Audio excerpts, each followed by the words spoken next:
Assalamualaikum warahmatullahi wabarakatuh. Selamat pagi anak-anak. Apa kabar semuanya? Alhamdulillah. Gimana kalau ibu tanya apa kabar semuanya anak-anak? Kalian jawabnya alhamdulillah, luar biasa, tetap semangat, Allah Akbar. Oke, baiklah. Apa kabar anak-anak? Alhamdulillah, luar biasa, tetap semangat, Allah Akbar. Oke, sebelum kita memulai dalam pelajaran kita pada hari ini, lebih baik kita membacakan doa. Mulai. Bismillahirrahmanirrahim. Alhamdulillahirabbil alamin. Arrahmanirrahim. Maliki yaumiddin. Iyyaka na'budu wa iyyaka nasta'in. Ihdinas siratal mustaqim. Siratal ladzina an'amta 'alaihim ghairil maghdubi 'alaihim waladdallin. Oke, baiklah. Kita pada hari ini akan belajar PKNRI, yang mana materinya hari ini yaitu nilai-nilai juang dalam proses perumusan Pancasila sebagai dasar negara.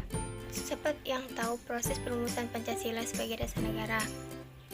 Oke, baiklah, Ibu akan menjelaskan sejarah proses perumusan Pancasila.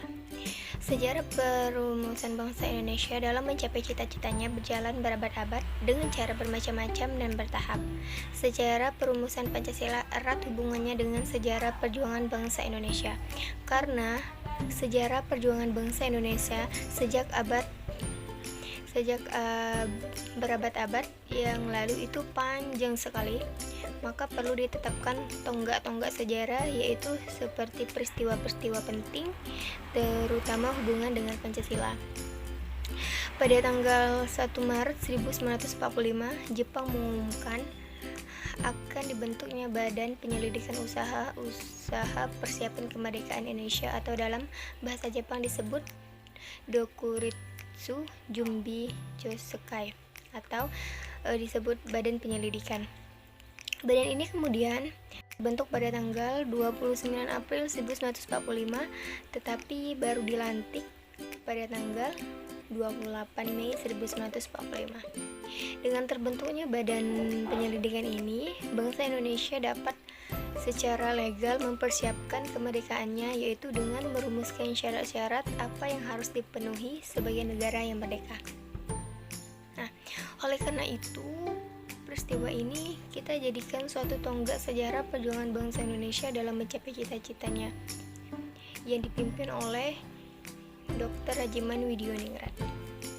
Dalam sidang pertama, Dr. Rajiman membuka pembicaraan dengan meminta anggota agar memaparkan pendapat mereka tentang apa yang akan dijadikan dasar Indonesia mereka. Para pemimpin bangsa pada waktu itu menolak baik individualisme, liberalisme, maupun komunisme sebagai dasar negara Indonesia merdeka.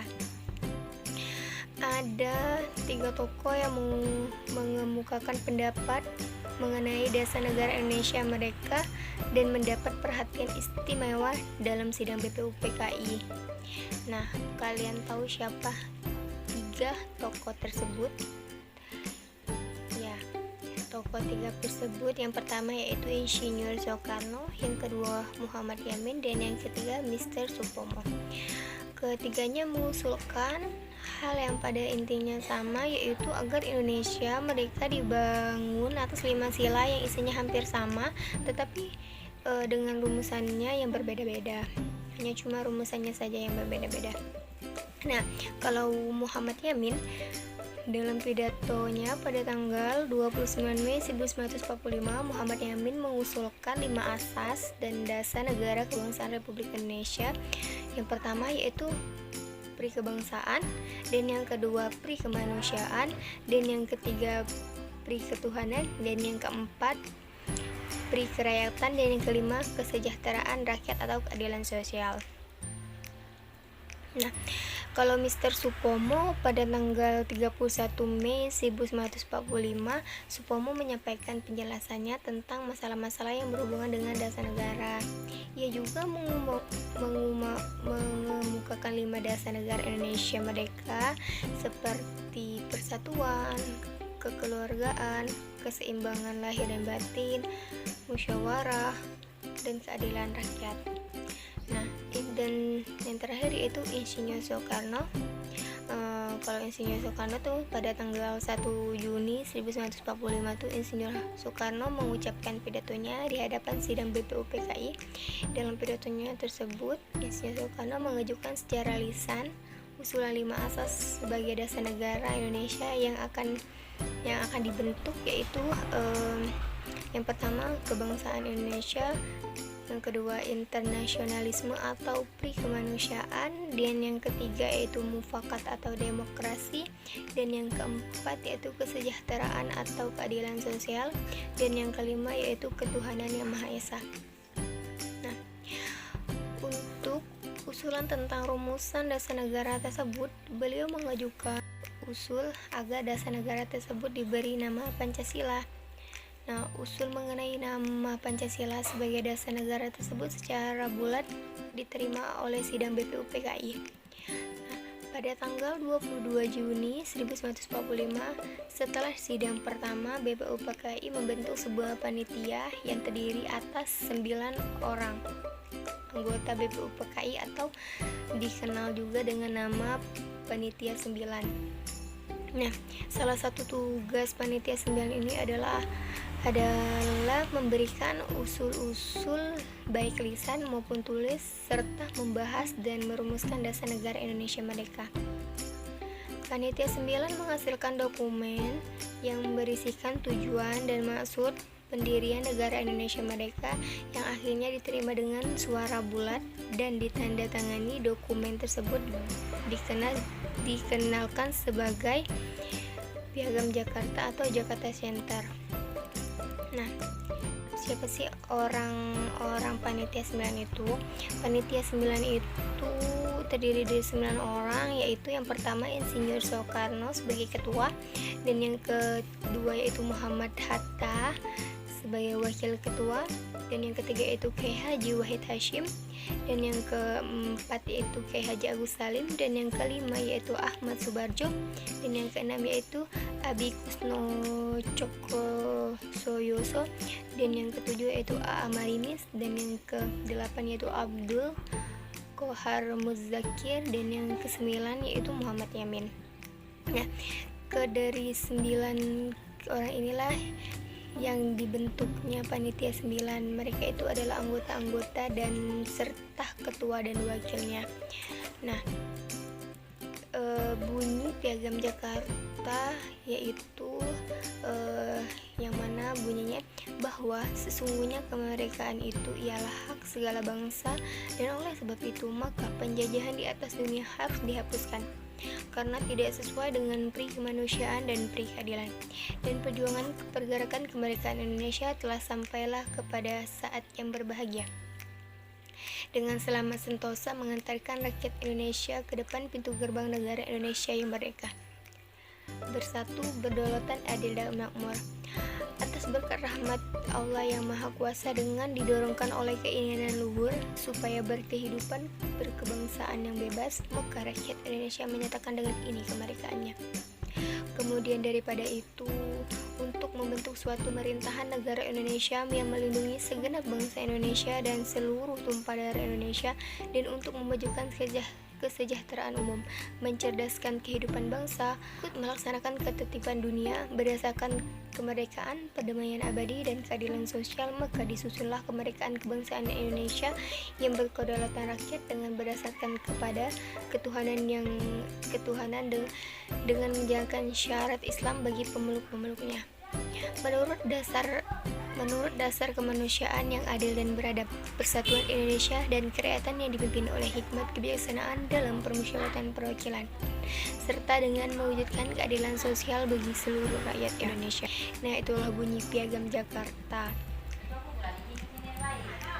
Nah, pada tanggal 10 sampai dengan 16 Juli 1945, perumusan terakhir materi Pancasila sebagai dasar filsafat negara dilakukan dalam sidang BPUPKI yang kedua, di mana telah dibahas rancangan Undang-Undang Dasar melalui suatu panitia perancang Undang-Undang Dasar yang diketahui oleh Insinyur Soekarno. Panitia tersebut kemudian membentuk panitia kecil perancang Undang-Undang Dasar beranggota 7 orang, yang mana 7 orang itu yang pertama Mr. Supomo, yang kedua yaitu Mr. Wongsonegoro, dan yang ketiga yaitu Ahmad Subarjo, dan yang keempat yaitu A. Amarinis, dan yang kelima yaitu Mr. R.P. Singgih, dan yang keenam yaitu Kiai Haji Agus Salim, dan yang terakhir yaitu Dr. Sukiman. Nah, kewajiban panitia kecil ini adalah merancang undang-undang dengan memerhatikan pendapat-pendapat yang diajukan di rapat besar dan rapat panitia perancang undang-undang. Dalam rapat panitia perancang undang-undang diambil keputusan mengenai yang pertama yaitu bentuk negara unitarisme atau disebut dengan kesatuan, dan yang kedua yaitu preambule atau pembukaan setuju diambil dari Jakarta Center atau Piagam Jakarta, dan yang ketiga yaitu kepala negara 1 orang, dan yang ketiga yaitu nama negara adalah presiden, nama kepala negara adalah presiden. Nah, hasil perumusan panitia kecil disempurnakan bahasanya oleh sebuah panitia lain yang terdiri atas Mr. Supomo, Kiai Haji Agus Salim, Profesor Dr. V.A. Husein Jayadiningrat. Nah, terus yang kedua yaitu perubahan piagam.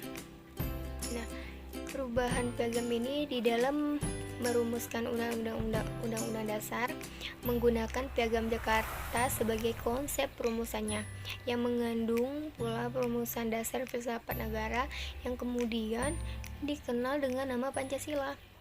Selanjutnya pada tanggal 17 Agustus 1945, Panglima Bala Tentara Jepang di Asia Tenggara yang bermarkas besar di Dalat, Saigon mengumumkan pembentukan Panitia Persiapan Kemerdekaan Indonesia atau PPKI sebagai pengganti Badan Penyelidikan Usaha-Usaha Persiapan Kemerdekaan Indonesia atau BPUPKI.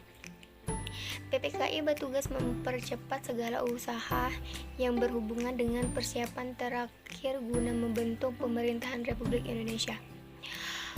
Para anggota di dalam Panitia Persiapan Kemerdekaan Indonesia atau PPKI ini itu digerakkan oleh pemerintahan, sedangkan mereka diizinkan melakukan segala sesuatu menurut pendapat dan kesanggupan bangsa Indonesia sendiri.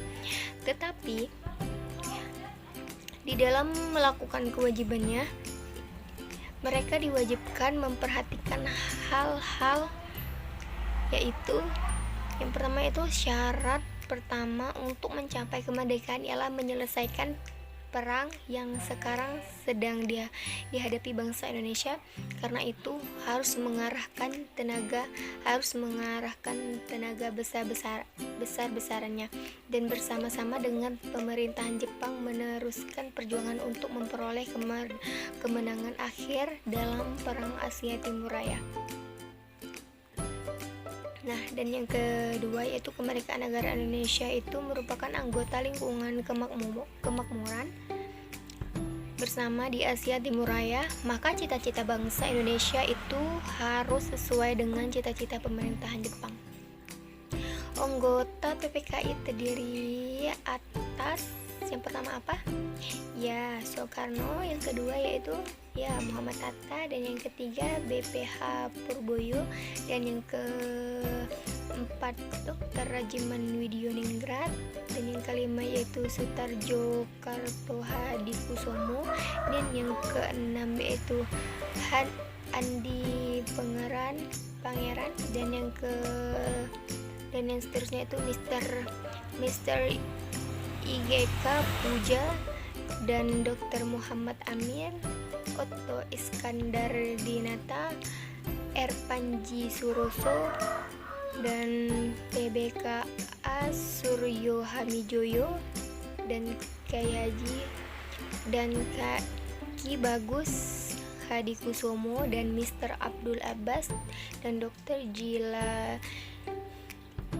Jilatuharhari dan A.A. Hamida dan Abdul Qadir dan lain-lainnya, masih banyak lagi. Nah, yaitu sebagai penasehat khusus panitia. Penasehat khusus panitia. Dan pada tanggal 14 Agustus 1945, SM Kartosuwiryo memproklamasikan Darul Islam di daerah yang terbatas. Namun kemudian ia menarik kembali proklamasi sesudah mendengar pernyataan kemerdekaan oleh Insinyur Soekarno dan Muhammad Hatta pada tanggal berapa kita merdeka? Ya, pada tanggal 17 Agustus 1945. Nah, tanggal 18 Agustusnya 1945 dalam sidang panitia persiapan kemerdekaan Indonesia, seorang ofisir angkatan laut Jepang atau Ratu Langi minta kepada Hatta supaya Piagam Jakarta dicoret dari pembukaan Undang-Undang 1945. Kenapa sih? Karena kalau tidak, kemungkinan golongan Kristen dan Katolik di Indonesia Timur akan berdiri di luar publik. Maka Hatta berhasil melobi kelompok Islam sehingga dapat memperoleh persetujuan mereka untuk menghapus ketujuh kata dalam Piagam Jakarta dengan menjalankan syarat-syarat Islam bagi pemeluk-pemeluknya.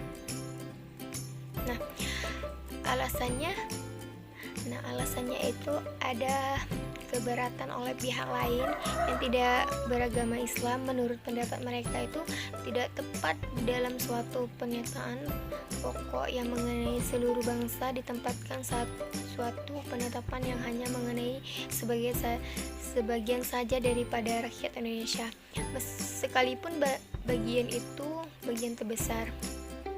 Dengan demikian tidak lagi terdapat 7 kata yang mewajibkan umat untuk menjalankan syarat agama Islam. Juga tidak ada lagi ketentuan bahwa presiden harus seorang Islam. Nah, dari uraian di atas terlihat begitu besar perjuangan para tokoh-tokoh bangsa untuk mendapatkan kemerdekaan. Mereka sangat memikirkan masa depan bangsa dengan merumuskan Undang-Undang 1945 dan Dasar Negara Pancasila. Dalam proses perumusan Pancasila sebagai dasar negara terdapat nilai-nilai juang, dan sebagai warga negara yang baik kita harus mengamalkannya dalam kehidupan sehari-hari. Nilai-nilai juang. Nah, nilai-nilai juang tersebut yaitu yang pertama, mementingkan kepentingan umum atau bangsa daripada kepentingan pribadi. Dan yang kedua yaitu memperjuangkan dan menegakkan hak asasi manusia.